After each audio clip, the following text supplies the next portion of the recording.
Le foot moderne, ça pue la merde. On est clairement en train de vivre le plus gros downfall de l'histoire du foot. Il y a moins de personnes qui s'intéressent au foot. Il y a 62% des supporters qui disent qu'ils vont moins au match. Il y a carrément un ancien pro qui a créé un concurrent au foot. Pour vous dire à quel point le foot est en train de devenir vraiment nul à chier. Les gars, aujourd'hui, je vais vous montrer par A plus B que le football moderne est extendo. Je suis même allé demander à des gros youtubeurs foot pour savoir si le foot est vraiment devenu éclaté. Je pense que le premier argument, c'est que tous les joueurs maintenant c'est des IA, c'est des putains de ChatGPT Prime. Il y a à peine 10 ans, les joueurs ils avaient grave de la personnalité, des styles de jeu atypiques, des coupes de cheveux rocambolesques comme Paul Pogba à l'époque, vous vous rappelez tous. Il te ramenait des coupes de cheveux en mode One Piece Prime. Mais en même temps, même lui il s'est calmé, il est sous taper et tout.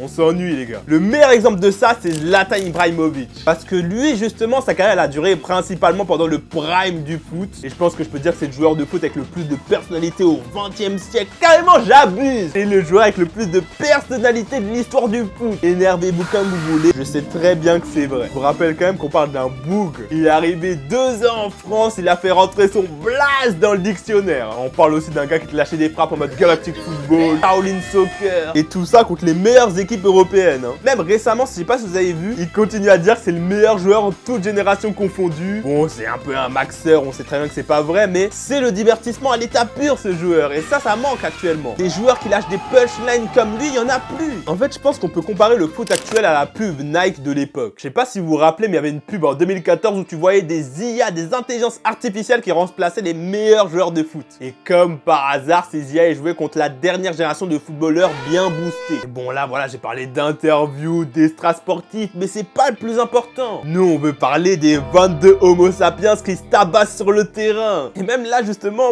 c'est devenu éclaté. Et ça, c'est à cause d'un homme, les gars. Charo Life. Non, pas Charo Life. Pep Guardiola. Fallait ouvrir le dossier Pep Guardiola. Personne n'a osé le faire. Maintenant, je le fais. Parce que c'est vraiment à cause de lui que le gameplay il est devenu grave chiant. Pas vraiment à cause de lui directement, mais c'est plus à cause de la mentalité Guardiola. À cause de cette mentalité, il y a trop d'entraîneurs et tout. Ils pensent que leur équipe, c'est le Barça 2011. Il faut avoir une tactique bien léchée, passe, jeu de possession lent, etc. Ultra formaté. Ce qui fait que quand t'as des jeunes bien techniques qui te font bander devant la télé, les entraîneurs ils les font pas jouer. Je sais, il y en a ils vont me dire oui mais voilà le jeu de possession c'est joli, regarde Luis Enrique, regarde Pep Guardiola, Barça 2011. Bien sûr c'est stylé, mais pour ça il faut des joueurs créatifs les gars. Le PSG c'est grave stylé à avoir joué parce que t'as des Désiré Doué, des Dembélé qui te font des différences de fou. Et c'est aussi surtout stylé quand c'est bien fait les gars, parce que quand tu vois l'Espagne en 2022 sous Luis Enrique là, qui te lâchait des possessions à 80%, des vieux 0-0 district, c'est vraiment insupportable à avoir joué. Vraiment t'as l'impression de regarder une paralysie du sommeil dans les yeux. J'ai carrément une stat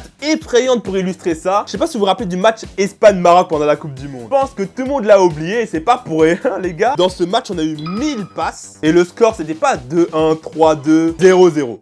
0-0 les gars, 1000 passes, 0-0. Vraiment un match où on avait bien dormi. Et je pense qu'il n'y a même pas que ça dans le gameplay qui devient nul. J'ai même l'impression que les équipes elles ont plus d'âme. Et c'est même pire que ça. Il y a même les compétitions qui perdent de leur âme les gars. Parce que tu vois à l'époque des grands frères, des tontons, vous pouvez voir des petites équipes qui font des petits exploits chaque année. Tu vois t'as Calais en 2000, Monaco Porto en 2004, la Coupe du Monde 2002 avec la Turquie, Corée du Sud, etc. Ce genre de match c'est vraiment la magie du foot à l'état pur. T'as juste à regarder les 8 dernières finales de LDC, tu vois que les mêmes équipes. Et au niveau de la Coupe du Monde, c'est pareil les gars. On a eu 2 fois la France et 2 fois l'Argentine en 3 éditions. D'ailleurs pour illustrer ça, je vous ai dit, j'ai demandé à des youtubeurs leur avis. Le premier à passer dans la vidéo, c'est le Z. Plus de 500K sur YouTube. Et justement, son avis il se rapproche plutôt du mien. Concernant est-ce que le football était mieux avant, je pense que mon avis c'est que oui. Tout simplement parce qu'on a vécu dans la meilleure époque footballistique avec les Messi, les Ronaldo, qu'on avait des génies du ballon quoi. Il n'y a plus maintenant, ou du moins ils se font de plus en plus rares. Oui, le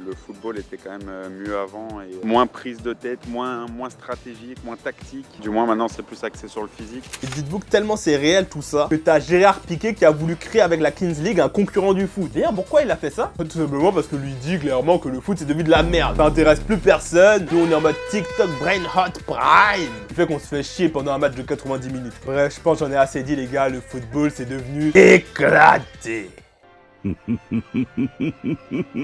Les gars, attendez les gars, vous avez vraiment cru tout ce que j'ai dit les gars?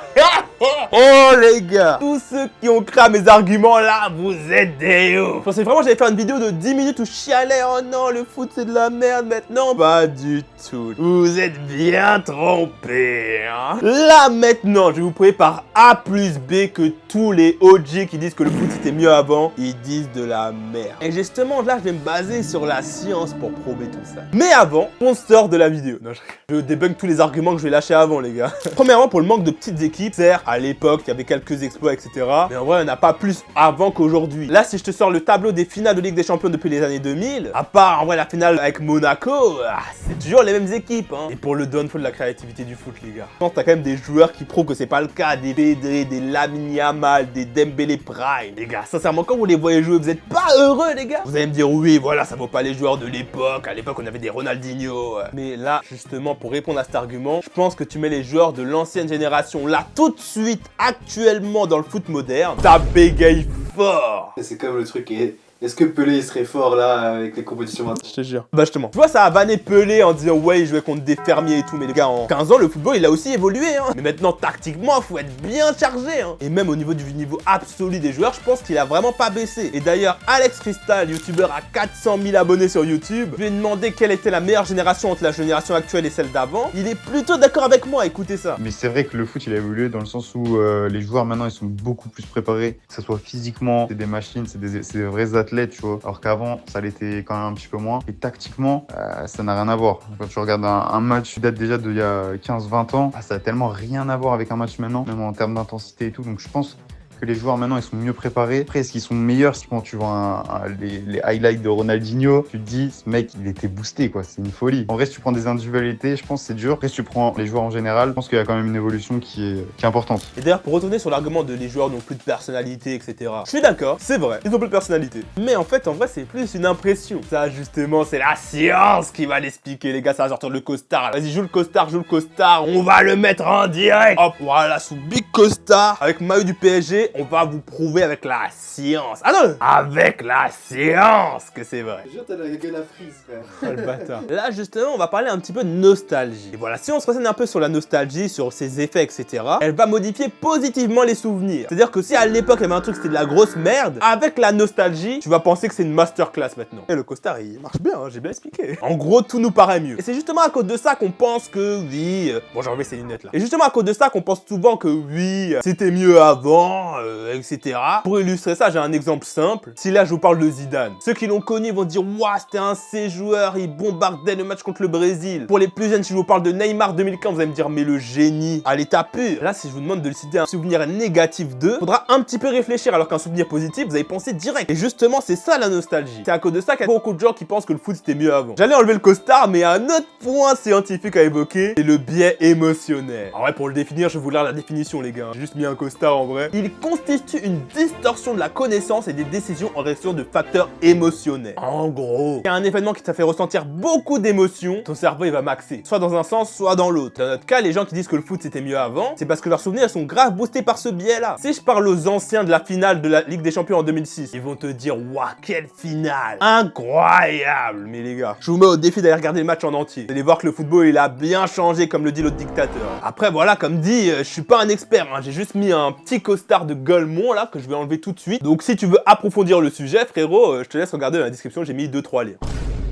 Et maintenant, si je me base sur des statistiques faites par des scientifiques et tout, pour vous prouver que le foot c'était moins bien avant, bah c'est exactement ce que j'ai fait, les gars. Et j'ai pris 3 stats importantes qui permettent un peu de refléter le niveau de jeu. Le nombre de buts par match dans les 5 grands championnats, le nombre d'XG par match dans les 5 grands championnats, en gros c'est pour évaluer le spectacle, etc. Et j'ai aussi pris le nombre de kilomètres parcourus par match pour évaluer l'intensité, si elle a évolué ou pas. Déjà, si on prend le premier critère de nombre de buts moyens par match, là, le foot de l'époque il se fait malaxer en deux. Parce que dans tous les championnats du Big Five, les buts moyens entre 1994 et 2024 ils ont augmenté. Ou à la limite ils sont restés plus ou moins les mêmes. Si je prends l'APL par exemple, on est passé de 2,57 buts par match en moyenne à 3,27 buts par match. Vous allez me dire bon c'est une petite évolution. Les gars pas du tout. C'est l'équivalent de 250 buts en plus par saison. Et pour le nombre d'XG, ben dans tous les championnats ça a augmenté depuis 2014. Donc au niveau spectacle, hein, le foot actuel est mieux. Par contre, là où ça devient plus intéressant, c'est au niveau des kilomètres parcourus. Bon ouais les gars, j'ai pas trouvé la stat, mais j'ai trouvé une alternative. trouvé un article qui calculait le niveau de course à haute intensité. En Angleterre, ça a quand même augmenté de 29%, mais par contre, en Liga, ça a baissé de 15%.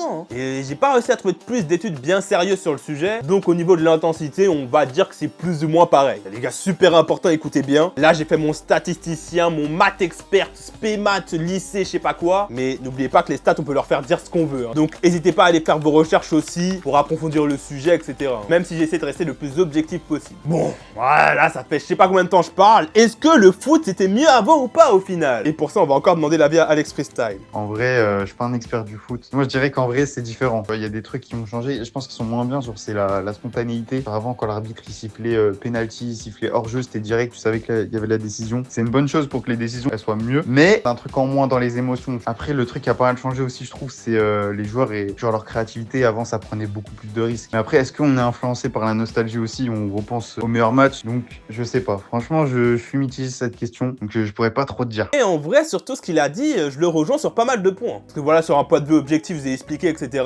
Pour moi, les joueurs, ils ont plus ou moins le même niveau. Mais par contre, au niveau des émotions procurées, c'est là qu'il y a tout le débat. Il y a certes le biais de nostalgie, mais je pense en vrai surtout que ça dépend de chacun. De comment on a découvert le foot, avec qui on l'a regardé, depuis quand, à quel point ça prend une place importante dans ta vie. Et même en écrivant cette vidéo, en demandant l'avis à des gros youtubeurs et tout, mon avis, il est plus ou moins mitigé en vrai, je sais pas. Bref, je te laisse mettre ton avis en commentaire sur la question. On peut même débattre de ça sur mon serveur Discord en description. Et je voulais aussi remercier LeZ et Alex Freestyle. Ils ont donné de la force à un big ney comme moi qui fait des vidéos dans sa chambre, donc je les remercie de zinzin. Et si tu veux un autre pic de nostalgie, si tu veux, j'ai fait une vidéo sur les types de joueurs de foot à l'école. Elle s'affiche quelque part par là, bref. Sur ce, à la prochaine.